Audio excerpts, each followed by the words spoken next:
Welcome to part 5 of the Munlander mission, continued from a week ago today was the last recording. Basically, what I did not record from the last mission was I did wind up getting Hoodry back to the main base on the moon.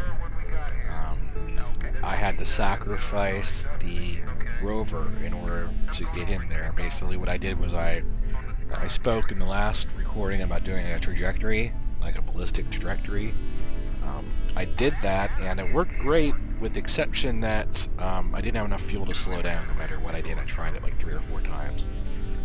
So what I wound up doing was took the ballistic trajectory towards basically directly to the moon base, and then I just I told old Hoodry to jump out, and he used his backpack to do a soft landing within a few hundred yards of the base, which was great. So, saved him, lost the Rover, which was a shame. That was the Mad Max Rover. I had that thing all customized from the mission. Since then, I designed a new Rover with a lot of those changes. I'm going to send a replacement up. But also, this mission here, this is a twofold mission. What I'm going to do is, and I'll just go ahead and quickly go over the craft. This is Munlander VIII.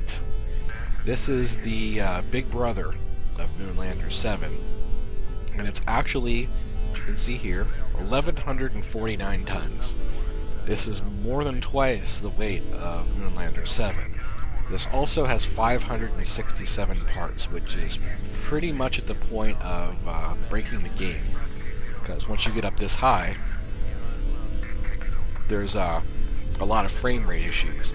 The game's only designed to run on a single processor core. I do have an i7 overclocked quad core, and the physics uses raw CPU. It does not use the GPU. So even though my video card's barely getting used, my CPU, the single core in a CPU, gets maxed out. During liftoff, we'll see about 4 to 5 frames per second until we get up into orbit, and then it'll kind of go to normal 30 frames a second, which is what I have fraps capped at. It'll only do up to 30 frames a second while I'm running fraps.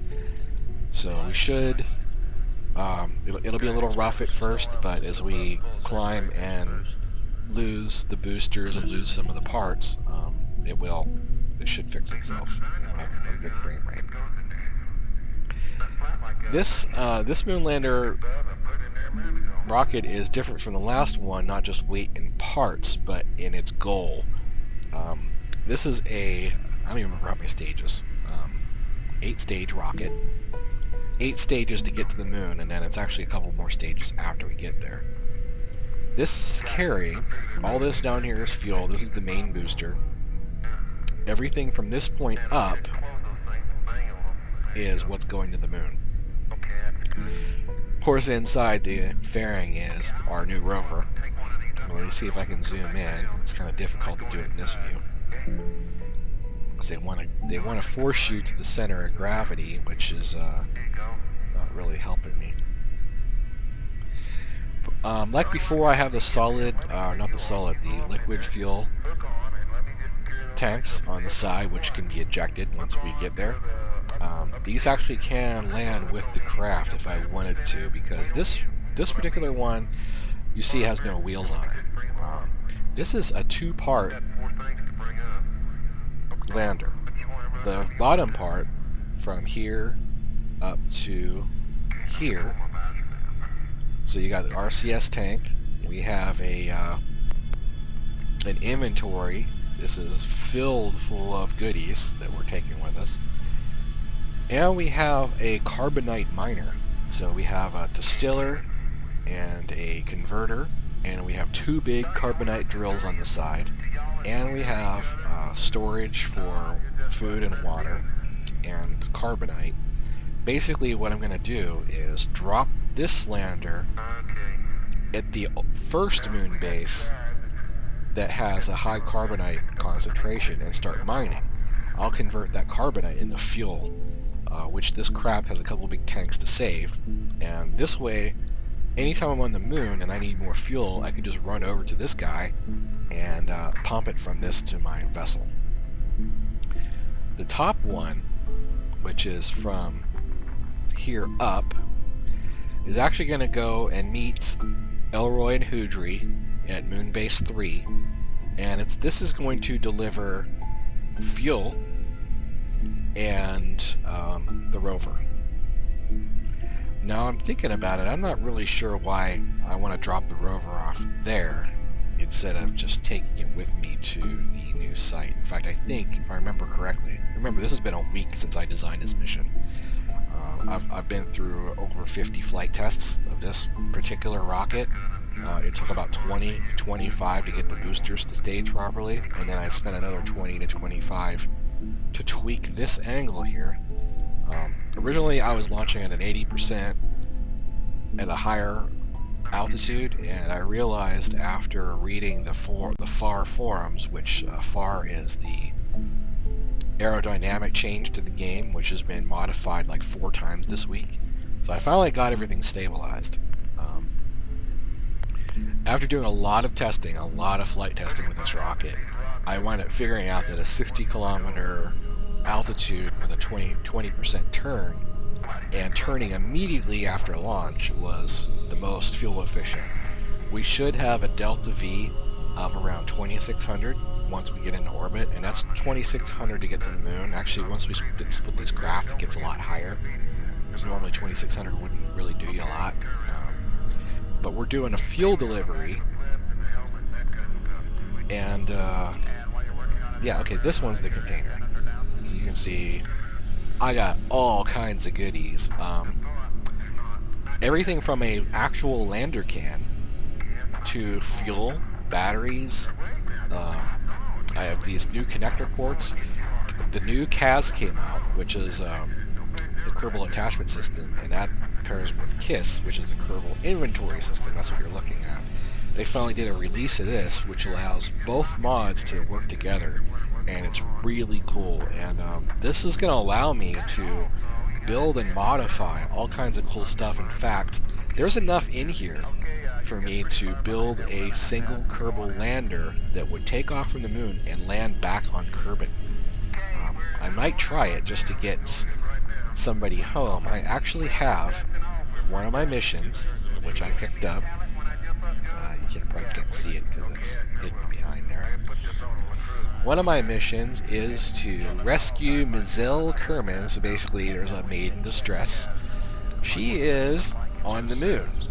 She's pretty far away from where we're going to plan on landing, but the fact is, if I can get that lander can built and actually functional, I can use the Karbonite that I mine, fill this up with fuel, fuel the M1 lander can, possibly get her home. I didn't bring a heat shield, but I can probably do, since it's a lightweight craft, I could probably do the whole face your rocket towards the planet and use the rocket itself, the rocket engine itself, as the heat shield. So that's really like a tertiary mission of this, but I think it might be cool to try.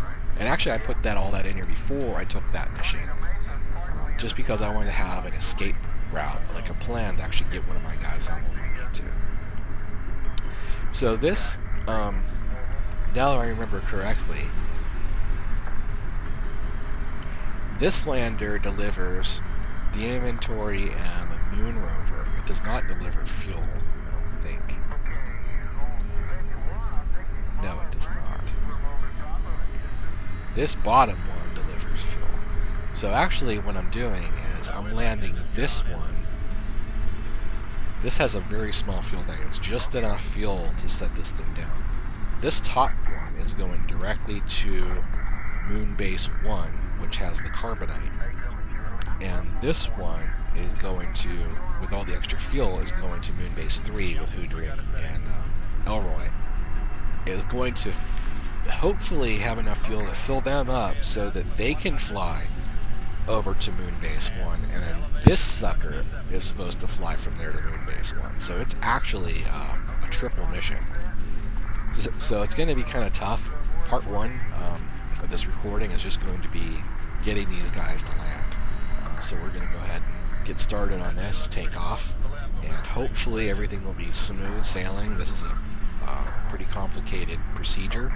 So what I'm going to do is I need to launch the first stage manually because there's a bug in MechJib, which the auto staging does not open parachutes, and without opening the parachutes it wrecks the base. So what I'm going to do is manually stage the first one, then I'm going to go ahead and kick in auto staging until we get in orbit, so that way I can chat and not worried about missing the staging, because we want to save as much fuel as we can. What I have playing in the background is called Mission Control, is from Soma.fm. It's an online streaming radio service, and Mission Control is pretty cool because what it does, it takes the Apollo mission recordings and puts some ambient music behind it. So what you're going to hear is what sounds like sort of like game music, but radio chatter. So I'm going to go ahead and play this until the end of this recording, and then beyond that recording I'll put the music back on. I just figured this would be a pretty cool touch. So what I'm going to do is we're going to go ahead and take the whole NASA cam view on this for the liftoff, which is kind of cool. I've tried this a few times, it seems to work.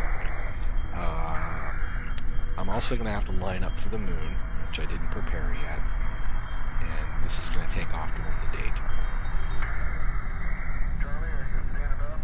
So let me just get, there we go.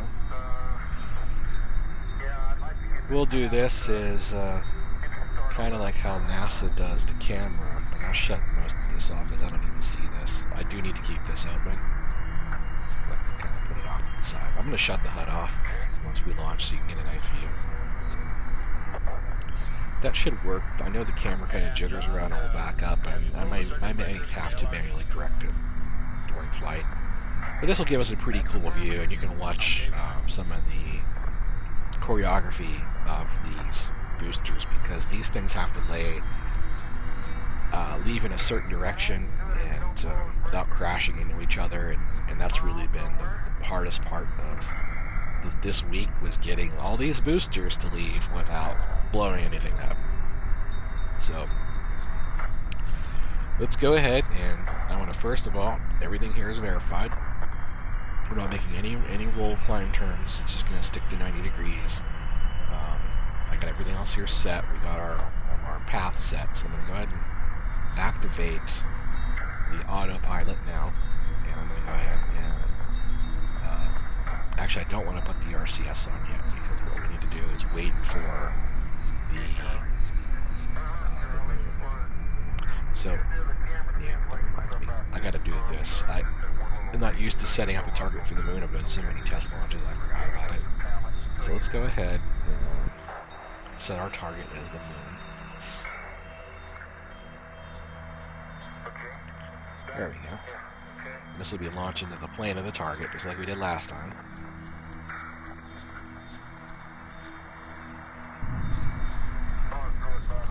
Cool, putting it back in the right view, although it didn't zoom in very far.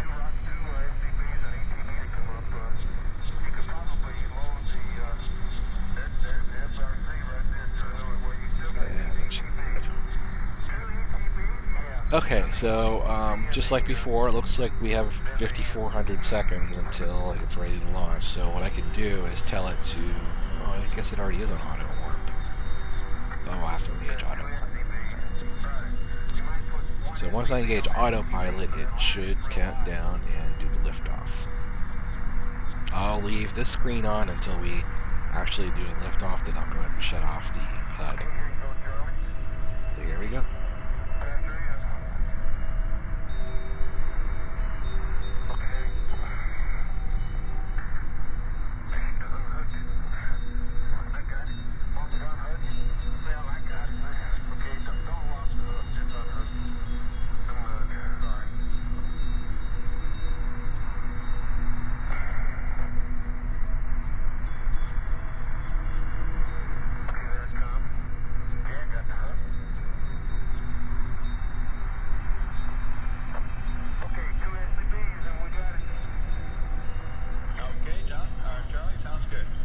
Interesting is that, whoa, what the hell?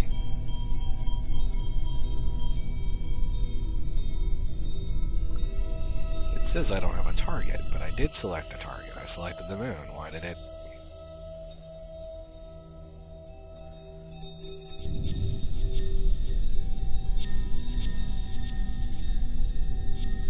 Hopefully this neck jib's not broken. It's been updated a few times this week. And again, it's saying 5,400 seconds, which that's kind of weird.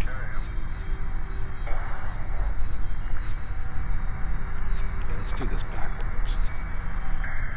Let's say engage autopilot. And then launch it and play the target.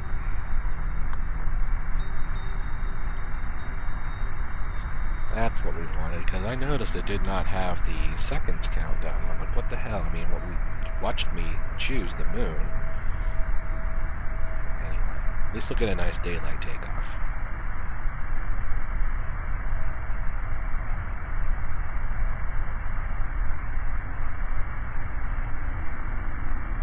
And for our T-minus 10 countdown, I'll go ahead and enable RCS and shut off the HUD, and then I'll shut up and we can enjoy the view.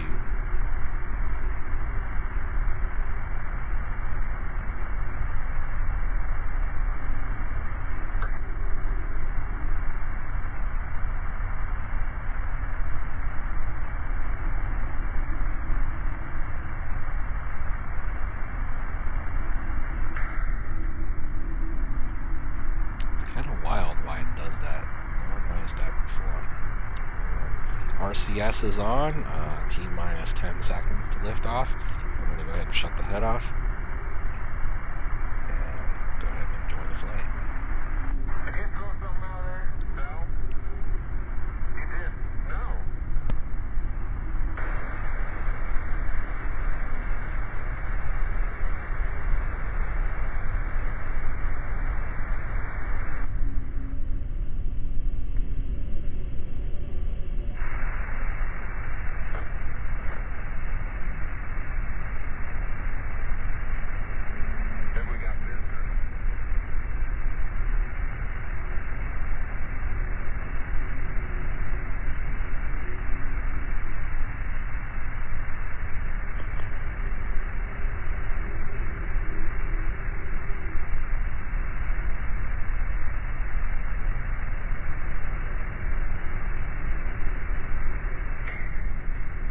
Yep, I made a boo-boo.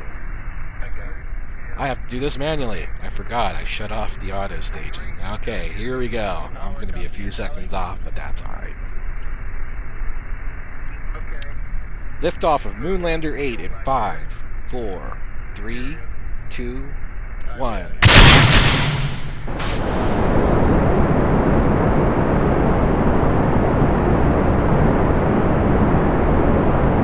Munlander VIII is now on its way to the moon to rescue Audrey and Elroy.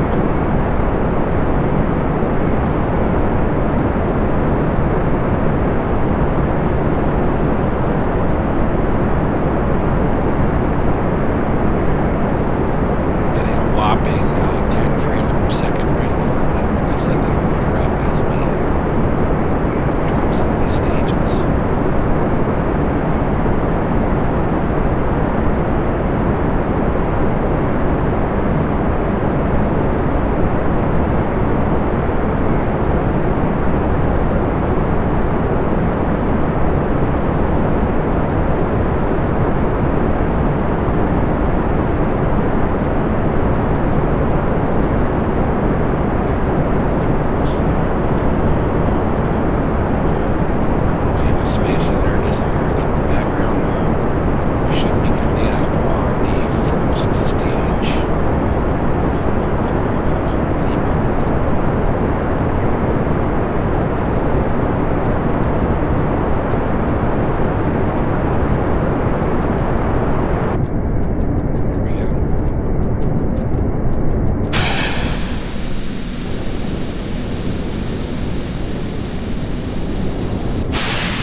Delicate of a maneuver that had to be. Hopefully none of those wreck into each other on the way down and I get full credit. the solid boosters.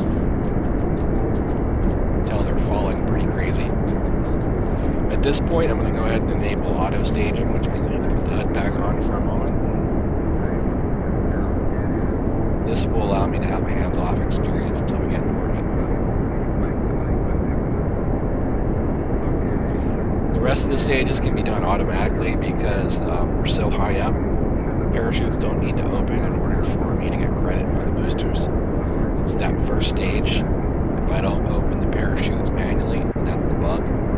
The bug is that the parachutes don't open in auto stage. So as long as I do it manually, that first stage, then the parachutes open as you saw, and they soft land and do not blow up the base, which is the problem I've been having, is those rockets, the parachutes wouldn't open, they'd fall right on top of the landing pad and blow the thing up. The rest of these stages, they have parachutes on them. They don't necessarily need to open in order for me to reclaim them as credit, as you'll see. We should have a whole bunch of good stuff available for recovery once we get to orbit.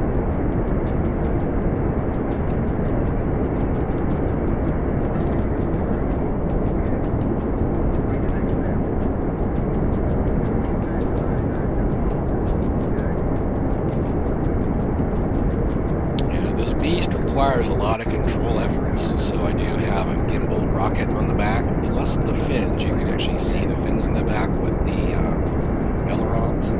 They're doing some control maneuvers. You can also see in the foreground, up against the body of the ship, the RCS thruster, throwing out puffs of propellant. There you go, see some there. Basically, all that is working in concert to keep this sucker straight. Very powerful. You can see it shaking. Here goes the next stage.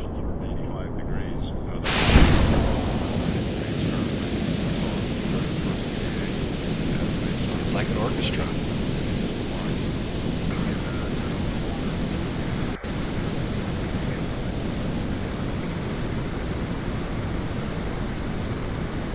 So far, so good. I didn't hear any of them explode. Usually if they run into each other, which does happen sometimes, you'll hear a boom.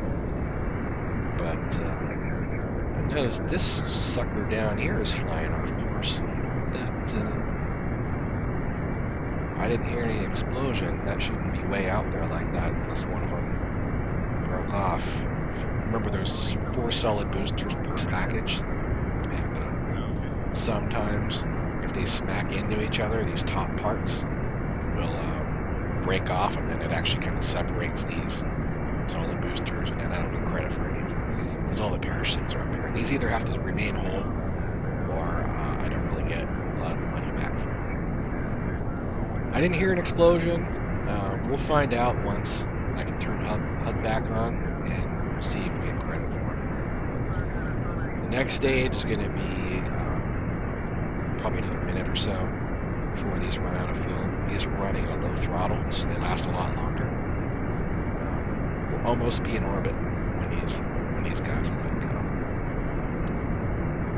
It'll be all on liquid propulsion to get us into orbit, and then from there to the moon. You can see the Space Center down there is quickly fading away, and we're up to 15 frames a second now.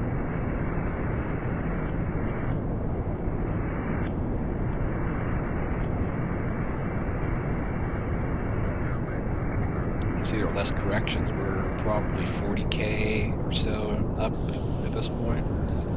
You can tell when the sky turns black, you're getting close to space. You can see very few corrections are happening with the ship, very few RCS puffs coming out, and the tail is, the ailerons are not really moving much. That means we're at a nice stable curve up into orbit.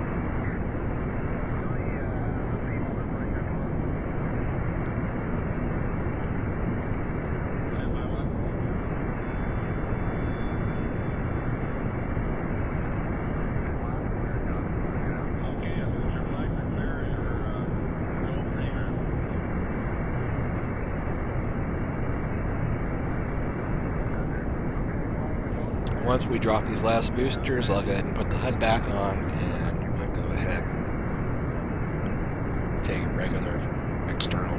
craft. I just thought this would be a neat way to take off. I've done some filming like this before during the week, during many explosions. I recorded a lot of them. What was going on? Here we go. This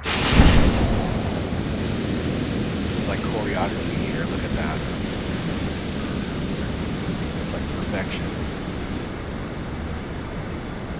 It's a lot of work to get these stages to do that.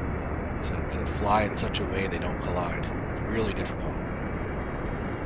Okay, now we're completely on liquid fuel. All the solid boosters on the craft are now gone. We're now probably about 250 tons or so. Down from 1,100. And as soon as the engine shuts off here, which it will soon, I'll go ahead and turn the HUD on, and we'll go ahead and make our maneuver towards the moon.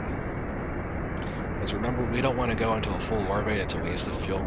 But once the engine kicks off here, that means that we will have a path we can accelerate on without going into orbit.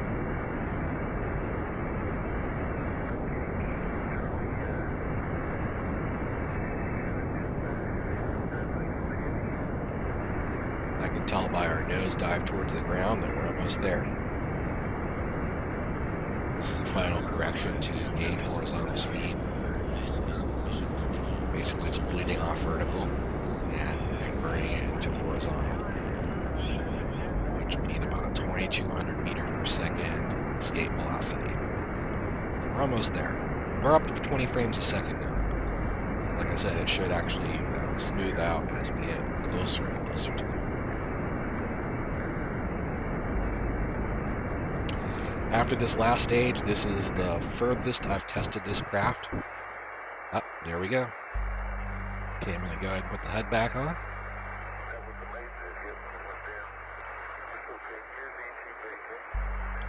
And go ahead and put us back on a auto camera view. There we go. This is what we look like now. And we're doing 2,300 meters per second. Apoapsis at 90K, that's why the engine stops. Periapsis is still actually not in orbit. So I'm going to go ahead and shut off the...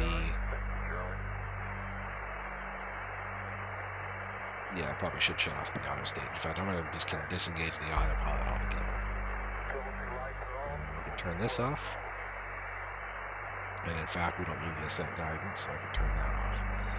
Okay, at this point, what I need to do is we have the moon as a target. We still have a little bit of fuel left in this last stage, because basically this last stage is going to, even though I designed it to be recovered, the fact of the matter is it's not. It's going to float around up here in space. Maybe I can deorbit it at a later time to get the money back for it. It's a pretty expensive piece of equipment here. But it was more important for me to be as frugal as I could with the fuel so that we could get as much as we could to the moon. So this stage will actually start pushing us towards the moon, and then we'll go ahead and release this stage, and then take the rest of the moon trip with just the lander craft. So I'm going to go ahead and take this out of work before we get out of control here. Okay, we have the moon. I'm going to go ahead and use MechJet for the maneuver planner. And let's see this Hoffman transfer. I mean, you've seen this all before.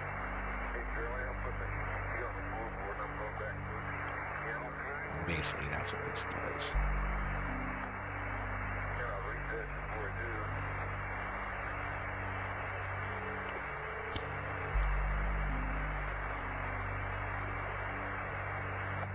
That's an expensive burn, 938. Did I launch that late? That was a problem. Yikes. There we are. There's the burn. I mean, I don't understand why it's so much. It's usually like 875, 850. Maybe I just caught the moon in a bad day. So anyway, there's our burn. It's going to use a little more fuel than I like, but what can we do? Nothing we can do about it. This looks like it takes us into a... I have no idea what that is. let's just go ahead and focus on the moon. So I can zoom in and get a... Oh, I see. It has me running. Just like before, it has me running into the surface. So what I'll try to do is save a little fuel by backing this off and see if we can get us in the orbit. So we'll be coming in... That's the moon escape. So we'll be coming in this way, which again is kind of weird. It's coming in on the wrong side.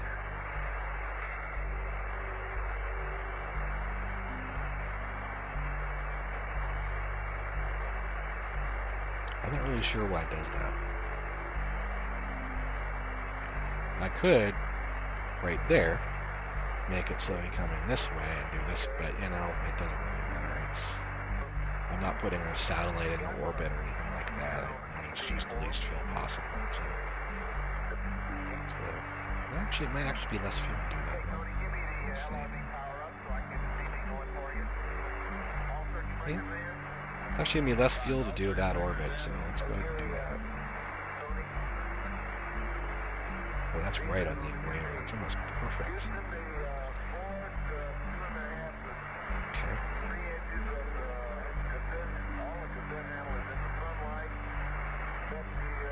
7K, a little too close. 20K, a little too far. See how delicate this is. I'm doing the, like, hundreds right now. There we go. 13K. Should be good.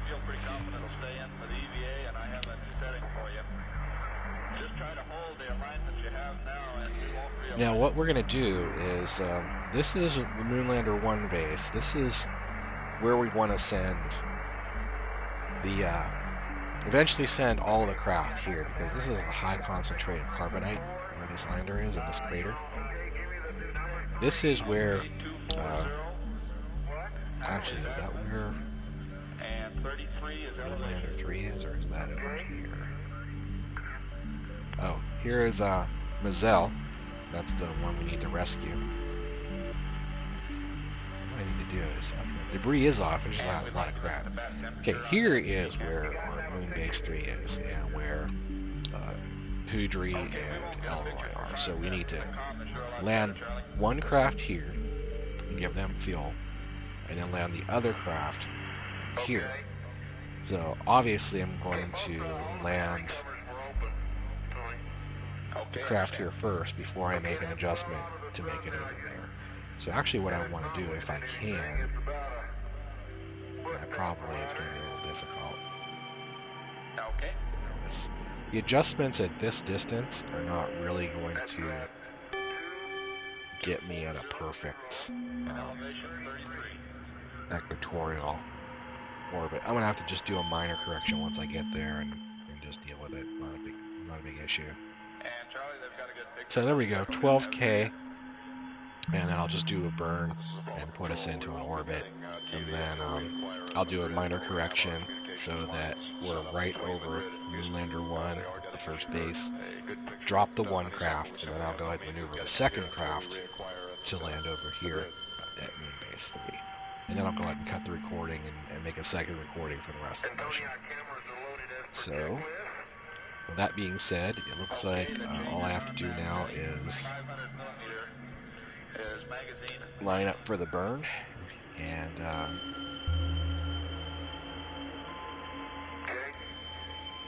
ahead and make it. And while you have it in your hand, we'd like a pan of Stone Mountain with it. Glad I didn't drag this on any longer, because actually, it says I only have 2 minutes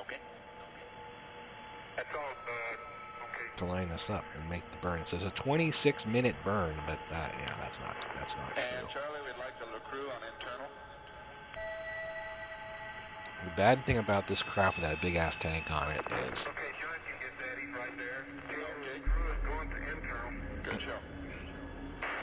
is the fact that it's really, really hard to turn in space. You can see it's struggling hard to line up when we're burning our node time here, waiting for it to correct, but this is a heavy sucker.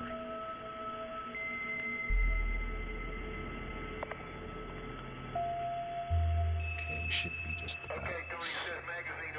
Gotta wait for the dots to line up. Okay, that's fine. On the stack.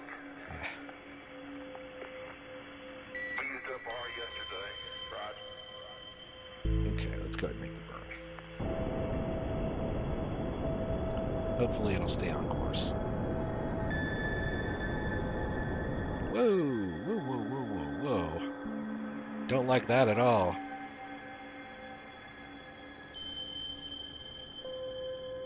Like I said, this is untested. I think what I need to do is line it up and then put it on stability assist. Because that's the problem. Yeah, we don't want this to snap in half. That would be the end of the mission. That would be very, very bad. I wish it would hurry up because I'm actually missing the window here. Don't really get a second chance. Well, I guess I could orbit again, but problem is I'm not in an orbit right now. I'd have to burn more fuel to go in on orbit. I don't want to do that. You can see my altitude's quickly dropping. Come on, line up. I know it's trying, but... Okay, it's got to be close enough. Doing the burn. With stability assist, we're alright. I'm going to have to lose this backstage here in a few seconds. Delta V is almost gone for that. Go ahead and check it. There we go. And since we're in space, I got rid of these. That's 2 or 3 tons for the fairing. Now, since the craft is shorter and lighter, I can put it back on, sticking to the new one. You can see now it's not ready to blow itself apart.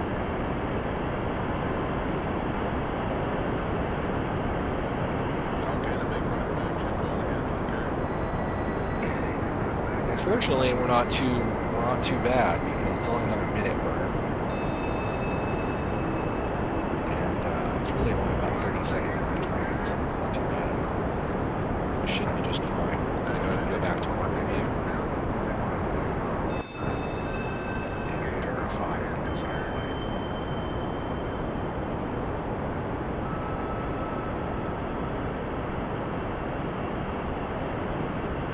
Wait for the blue line, basically to match up with the ground, and that will swing around and line us up with this one too.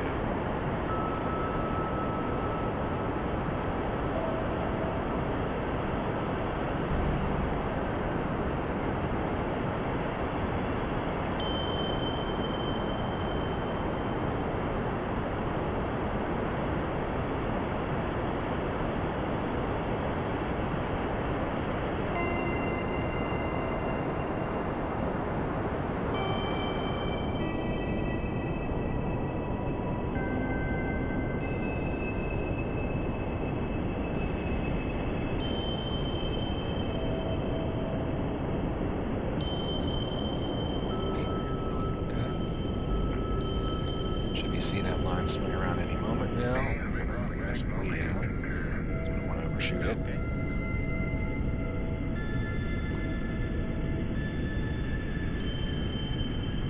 And John verified that you got the new battery for the LaCroix.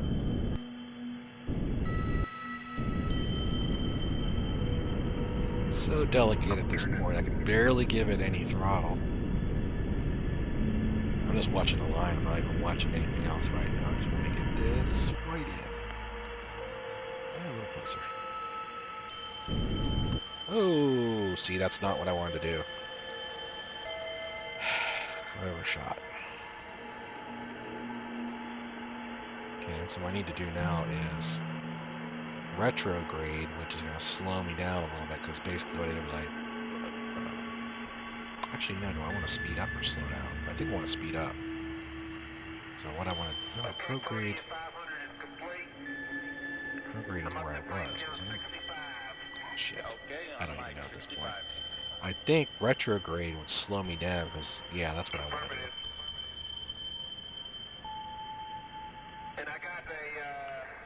See the lines bobbing? That's because of RCS. RCS uses thrusters, so it kind of throws off the whole thing. But it turns way better with the smaller ship. Okay, let's give it just a little tiny. Ah, there we go. 10K. Yeah, Perfect. Mission saved. yeah, they're still there. They seem wider apart today than Yeah, I they can go did ahead and yesterday, terminate that. I'm going to leave it at retrograde since when I come in I'm going to have to do a burn to go into orbit, so I may as well just go ahead and stick with retrograde. I'll just go ahead and level out the ship a little bit, just because I'm anal like that.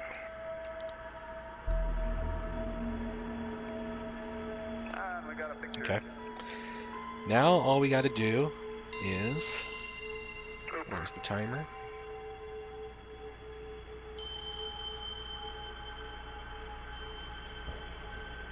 Alright. I'm going to go ahead and set this for Sphere of Influence, which it already is. Wow, a day? You know, I think the reason why it costs more fuel is that it looks like I hit the moon. Yeah, you see? I'm actually intercepting the moon when it's furthest away from Kerbin instead of when it's closest. Now, I don't understand why it didn't give me the closest approach. That's kind of silly.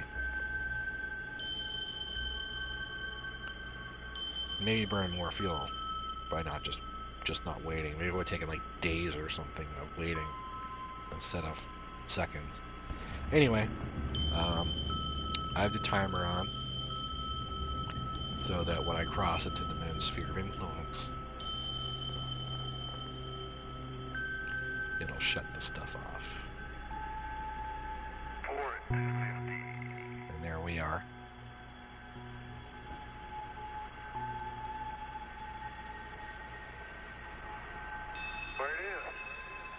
Now we're probably going to get a message that one of the guys, one of the astronauts, are going to die. In fact, I'm kind of surprised I haven't seen more warnings.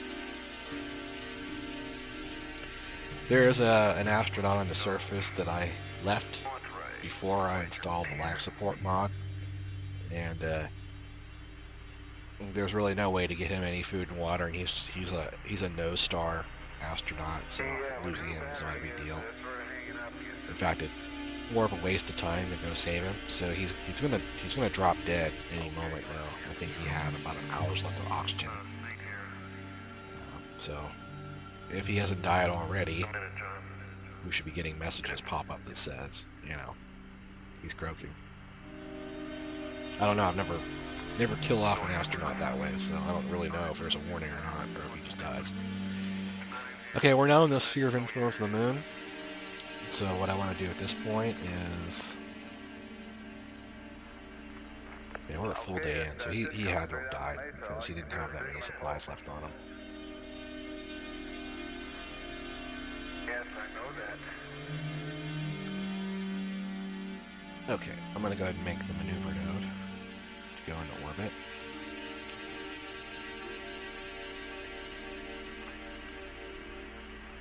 And I'm going to go ahead and tighten it up. It's worth spending extra fuel because I do need to get really close to the Munlander base. So I may as well go ahead and just burn the fuel to make it close orbit. 13K, 10K, good enough. 270, you know, I'll live. Go ahead and set this up. Let me hit Charlie, let me do this. Okay, go ahead. I'll take a picture. And that burn is in an hour and a half. This is almost all exactly the same as the last mission. I'll add the timer for that. Okay, I got it out. I'm not doing anything. Okay, good job.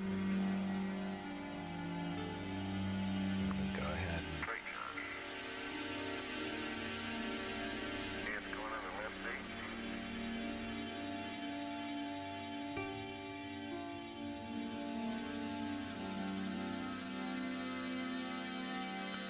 It says it's going to be a 2-minute burn, so I probably will have to start it right away.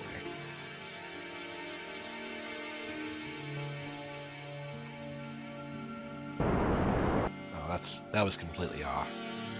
The 30-second burn, thought that didn't sound right. So wait till we're at T-minus 15 to do it. Don't want to burn it too early. It'll throw off the orbit.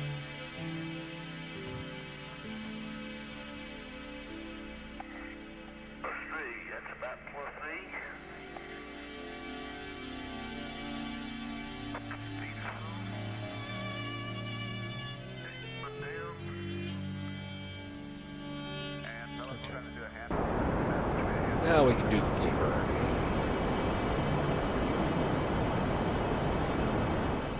Okay. Hey, Charlie, you got the ETB loaded, right? Yes, sir. Big rock bag is on a hand-to carrier.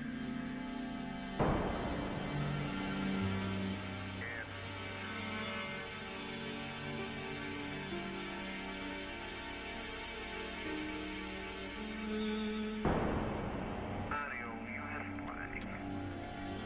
What's going on? Again, I'm watching the actual orbit instead of the numbers on the gauge, because really it's about the outcome, it's not what the instruments say.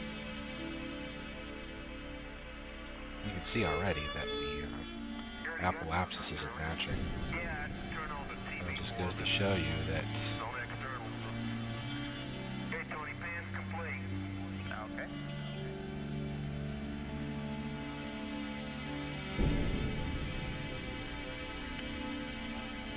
see, that's dangerous. I don't see it wasn't as accurate as you think, because I'm 15K at one side and I'm 8K on the other, which that's about the minimum altitude I want to be at. So just go ahead and roll with that. And what I want to do now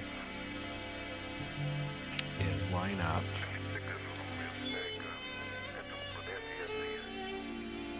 with this. Let me put that one. That's the SDSA? Yeah, you want me to put this one on you? Yeah, okay. So it's only a couple degrees. Where am I at? Okay, I'm here. Okay, That's pull me. it down.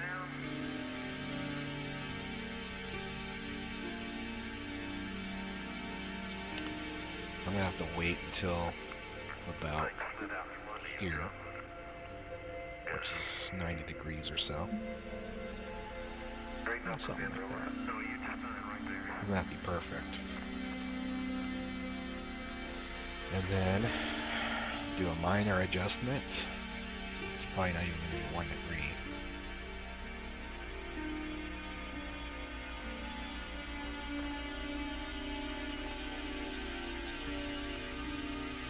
Well, that looks pretty good. I mean, there we go.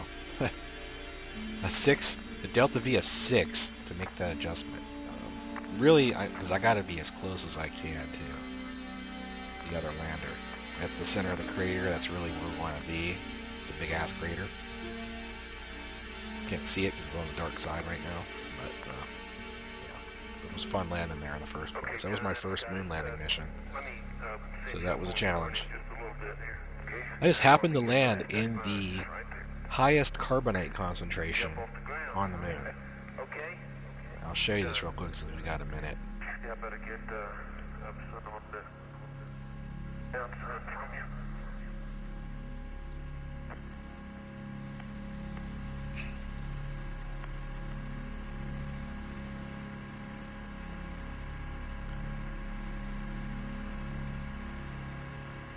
And unfortunately, this is as fast as the map updates. Everyone complains about it, but there's nothing you can do about it. It basically draws a bit by bit map. Tony? Try it, Charlie. If it's set right, then. You see the big red splotch and moon base. What says moon base 2? Maybe that was my second landing. Well, whatever. That's where we're going. This is the an almost 4%. It's a 3.5% concentration of carbonite. It's basically the highest on the moon, and that's where we're gonna drill. So it's actually perfect because it's right on the equator, and it's easy to land and take off from, except that it's in a giant crater. Kind of makes it a little more challenging because you have to get over the crater wall, but otherwise it's all right. It's not too bad. There's our old landing spot, and I'm gonna go ahead and I'm not going to worry about that right now. I'm going to go ahead and make the burn adjustment to put us at a proper intercept from the moon base. Did I give you that battery temperature, Houston? I didn't hear it. If you want to read it So off. that's actually a 9 minutes.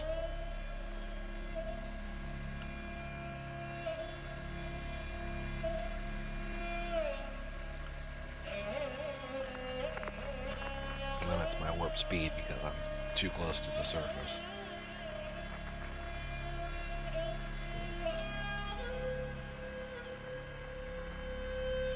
Okay, Tony, I'm gonna put you on position 1. Okay. Forgot to line up before I went in the warp. Fortunately, I don't have enough time. It's only a 6 delta V burn, which is literally a second. Looks black. Actually, there's so much dust on it. Kind of bad to have black labels on a black surface. 170F is black, as you might suspect. Okay, we copy that.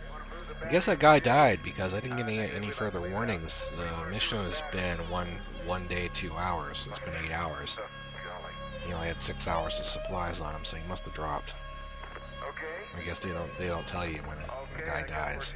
Kind of a shame. They should at least have a little memorial service for him or something, you know. He was actually out here in this crater. Oh, Urson Kerman is still there. How is he not dead? He did not have supplies. That's really weird. Okay, well. Just go ahead and do this burn and get lined up, and I want to get this craft separated, and I want to get these landings done. So get on with the fun part. Drilling. Okay.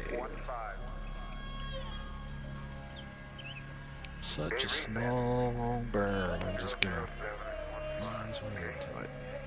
Boom. Alright. Let's just double check. Oh yeah.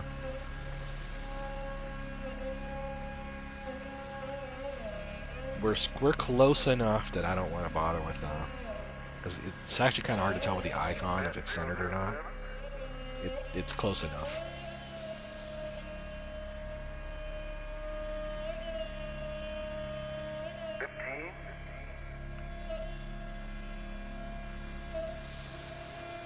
Okay, at this point, what I probably want to do is separate the craft so I don't waste any more fuel moving both of them. When the one is ready to land here, the other one's going to have to do a separate burn to get to the other site. So I'm going to... Ooh, that frame rate's just horrendous when that zoom in, isn't it? Then it's back at the 25 again, which is kind of funny. Let's do a free camera. So the camera angles in this camera are kind of weird. I can already get used to. I just like the free camera the best. It just allows you to do what you want to do. So there we are. We're flying over the surface. Let me just go ahead and turn prograde. There's a big one to the bottom. One down on the first terrace and then one on the second terrace. Those three sort of in a line coming home. We got it. Okay. Just because when I do this separation, I don't want any incidents where it's bangs in at a weird angle. I'd rather just do it when they're lined up. And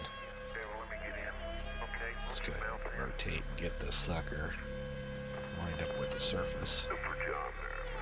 I'd like to make sure all cards are in order before I do the separation. I'm also going to save the game because, like I said, I've never done any of this with this craft, so anything could go wrong.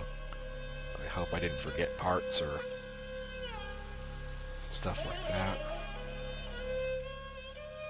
So there we go. We're nice and lined up. We can take our time at this point to do the landing.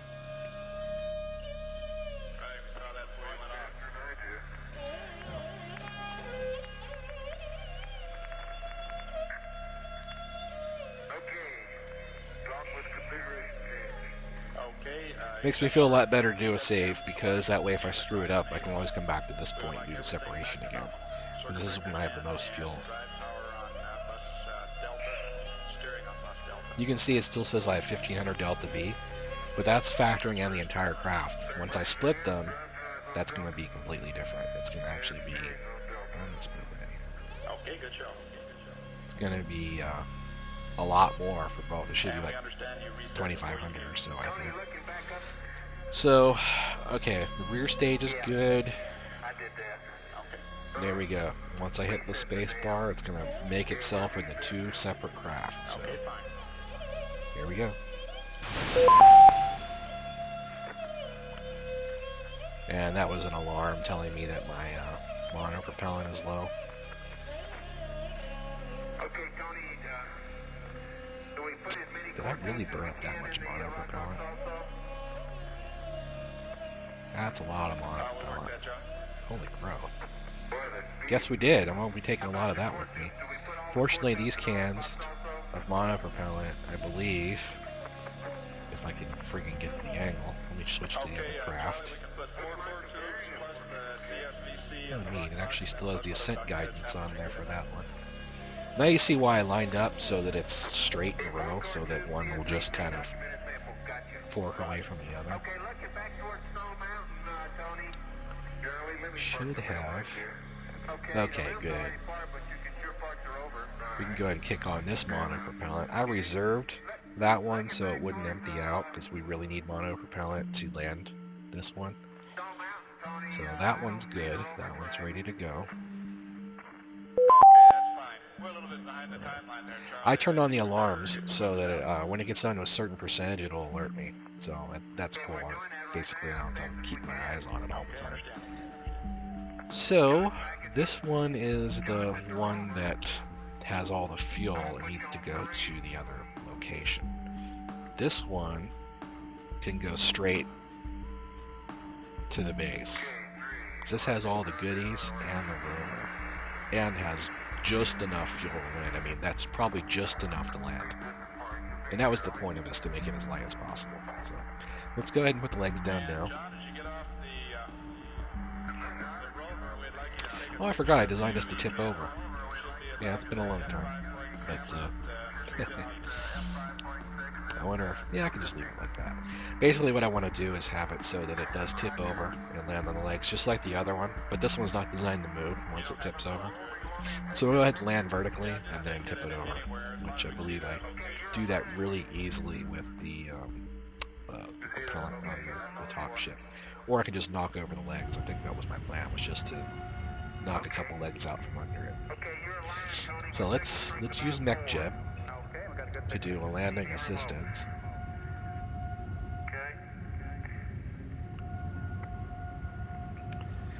And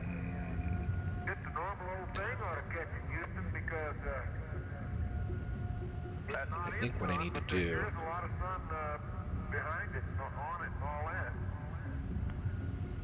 very strange. It's shadow. Okay, I guess they wanted to see into the shadow a little bit. Okay. Well, I mean, the leg, the shadow, you'll be able to see it fine. that's what it was. It's been so long since I've actually been somewhere, you know, when you haven't actually been to a surface of another planet in a week and you've done all this other stuff, kind of phase out a little bit on where what you need to be doing. Okay, so I'm gonna land here, so I need to zoom in. And I wish this wasn't. They should actually make it so you can't see through these. It's really confusing when you can see this crap behind it. 326. 326. And elevation 16. Okay, so where we want to land is basically right here.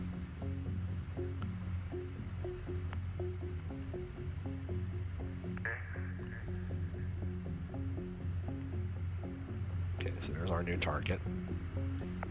And I'm putting core tubes 29, 43,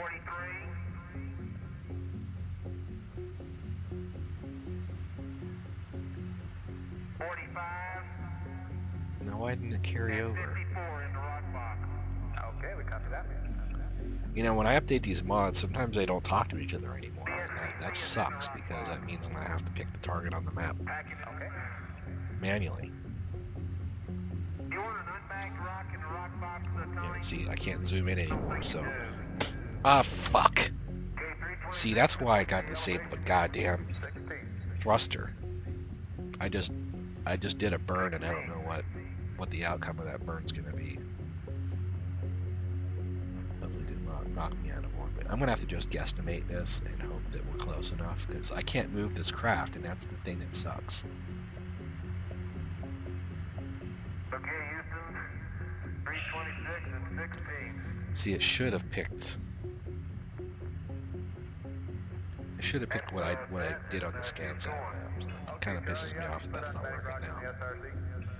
Let's see how I fucked up the orbit. Okay. Fortunately, I caught it, and it's not too bad. It just made it a little bit bigger.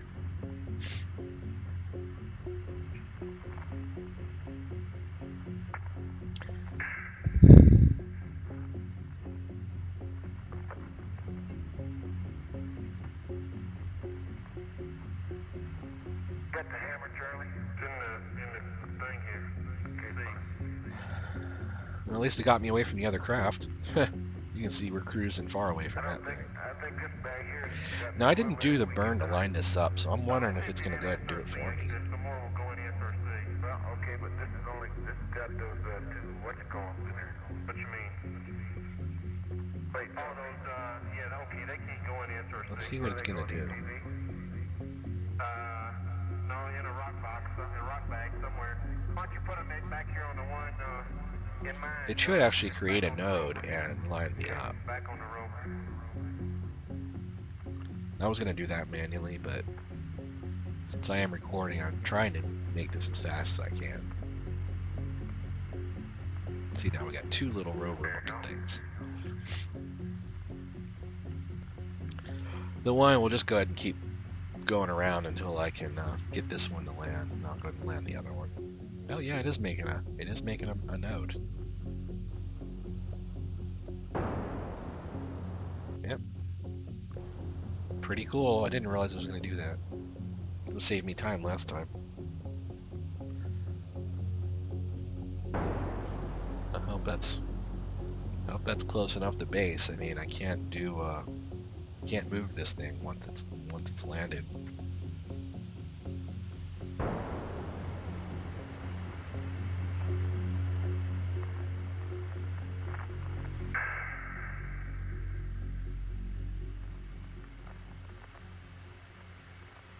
Hey, packing up the rock box, Tony.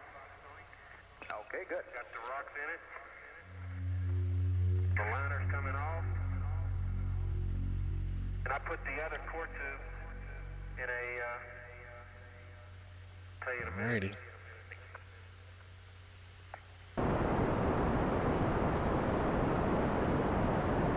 Beautiful. They just fit right in the top.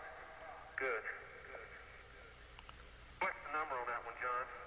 That's SCB 2. No, yeah, 1. Okay, and the John's crystal and Looks right on. Two other core tubes go in number 3, Tony. Okay. If you got, Of course, we want this to be in meters, not kilometers. 4 and 45 are in your seat. Oh, okay. Then I got them already. The 3,000 delta V. Okay, my deck goes. Which that's all in this little tiny tank. Just goes to show you how important mass is.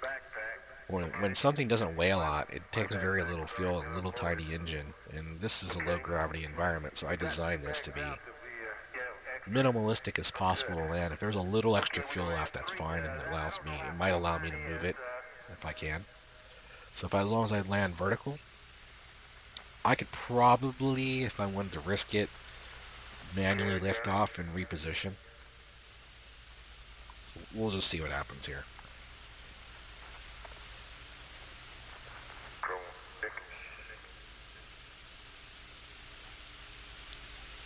Hopefully I'm going to be really close. That's good. Okay, okay. I don't think the ScanSat map will show me both. Unfortunately, it only shows me the landing target that I selected before it's not showing me the one that it's selected. So I can't tell how accurate it is.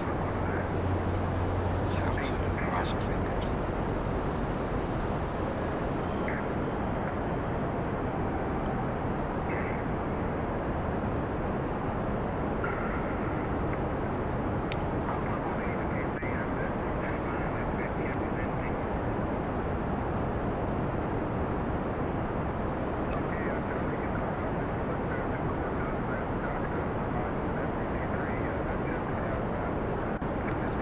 Fortunately, the sun's coming up on this side, so that'll kind of help. I have very basic power generation in this. You know, with the solar panels. This is a minimalistic lander. It's basically just designed to deliver this and the inventory and nothing else. I have 2 thermoelectric generators and a couple solar panels, so it's just enough power to keep the automated systems running. Without power, the automated pilot would be crying for mommy. Oh, and yes, this actually has a giant xenon tank. I have 5,200, so basically it's going to allow this bad boy to cruise around quite a bit. I might be able to use this to rescue what's-her-face, so we'll see. So I didn't want to make the same mistake as last time and not take enough xenon with me. 5K xenon is going to allow me to fly around anywhere I want. So I still have a limited range in this thing because it can only carry so much fuel. But at least I know I have a general idea now how far I can go in one stretch.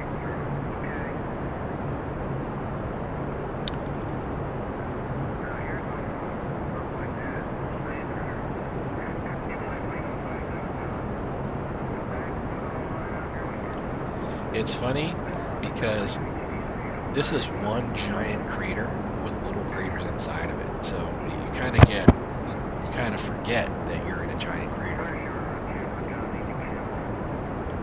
You actually see the sort of the mountain around this thing.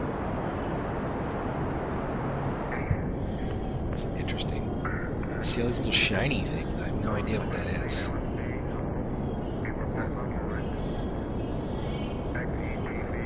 Probably ground clutter. Yeah, that's probably what that is. Interesting. Let's cross our fingers and hope it lands me on a soft surface. And there's a environment found 20% fuel remaining.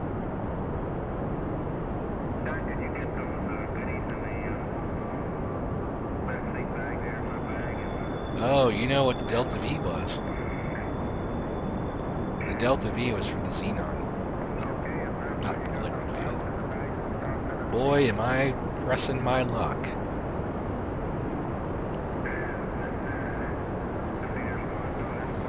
Oh boy. If this thing crashes, I'm going to... no, not to restart the recording. Okay, 10%. Oh man, this is not good. Did it just run out of fuel? Please don't tell me it ran out of fuel. No, there's no way it could have ran out of fuel. It still has some left.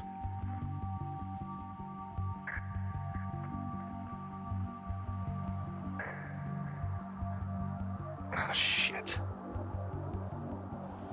Well, so much for that mission. Whoa! What the hell?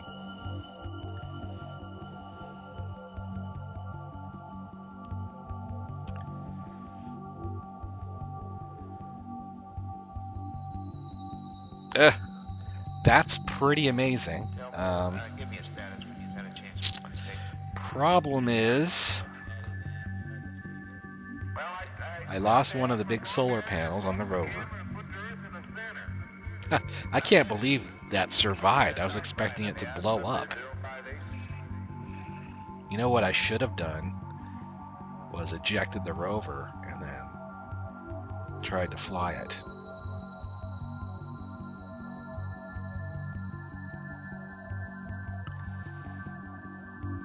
It looks like there's an engine problem too. It's not salvageable. I mean, I might be able to fix it, but the fact is I lost one of the main solar panels means it's a scrub, and I can't repair it. So, just shy of the fuel I needed to land. So, my options are to try to repair this. And fortunately, the moon base is only 250 meters away, so that was pretty good. Let me see. Maybe I have...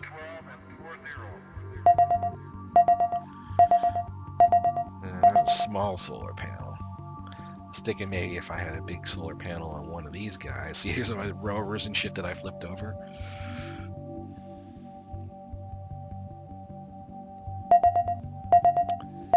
Yeah, see, at this point I didn't unlock, when I landed these, I didn't unlock the big solar panel yet, so... I have little solar panels. I don't think that's going to cut it for the rover. I think I'm going to have to scrub it and just design, just put a little bit of extra fuel in here. I was literally short. Look, I still had some left, in which I don't understand why I didn't burn that. It didn't burn it, and that kind of pisses me off, because there's still enough in there. That would have been, that right there would have been enough to soft land. You know what threw me off when I built it is I saw the Delta V of 3000 and I said, oh, you know what, that's no problem, but I forgot it's including the Xenon with the rover. It wasn't just this part that was 3000. I said, oh, I got plenty of fuel. Well, damn, it looks like I'm going to have to launch over again. I think I'm not going to re-record this up to this point. What I'll do is I'll just redo the mission, land properly, and then start the recording from there, and then show you the landing of the other one. So this will make a good part 5, I believe. So until next time.